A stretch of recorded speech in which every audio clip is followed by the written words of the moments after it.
બપોરના અરસામાં ગાંધીનગર શહેરમાં મેઘરાજાની ધમાકેદાર એન્ટ્રી થઈ। સેક્ટર 15 સહિત ગ્રામ્ય વિસ્તારમાં પણ વરસાદ જોવા મળ્યો હતો। રાજધાનીમાં મેઘરાજાએ ધોધમાર વરસાદ વરસાવ્યો। થોડા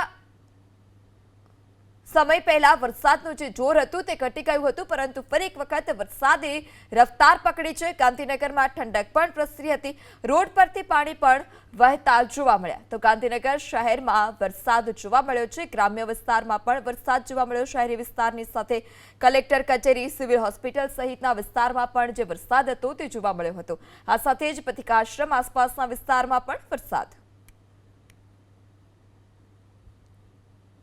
ગાંધીનગરમાં સવારથી વાદળછાયું વાતાવરણ હતું અને બપોરે 12 વાગ્યા બાદ મેઘરાજાની ધમાકેદાર એન્ટ્રી જોવા મળી રહી છે। હાલ જે દ્રશ્ય આપ જોઈ રહ્યા છો એ કલેક્ટર કચેરીના દ્રશ્યો છે। ગાંધીનગર કલેક્ટર કચેરી હોય, ગાંધીનગર સિવિલ હોસ્પિટલ હોય, ગાંધીનગર કોર્ટ હોય, આ તમામ વિસ્તાર એવા છે કે જ્યાં મેઘરાજા મન મૂકી અને વરસ્યા।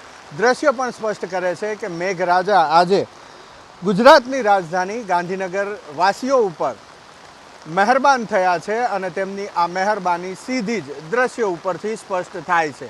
જો કે સાથે સાથે ચિંતાનો વિષય એ પણ છે કે મેઘરાજા જો વધારે હેત વરસાવશે તો ગાંધીનગર મહાનગરપાલિકાના વાકે ગાંધીનગર વાસીઓ મુશ્કેલીમાં મુકાશે।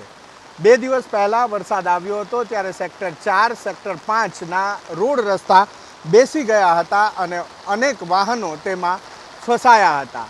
આ ઉપરાંત ગાંધીનગરમાં બનાવવામાં આવેલા અંડરપાસ પણ પાણીને કારણે ભરાયા હતા અને બંધ થયા હતા। અનેક વાહનો અંડરપાસની અંદર પાણીમાં ફસાયા હોવાના દ્રશ્યો પણ 2 દિવસ પહેલાં સામે આવ્યા હતા। અત્યારે ભારે પવન સાથે વરસાદ પણ ધોધમાર વરસી રહ્યો છે। આ દ્રશ્યો સીધા જ સ્પષ્ટ કરે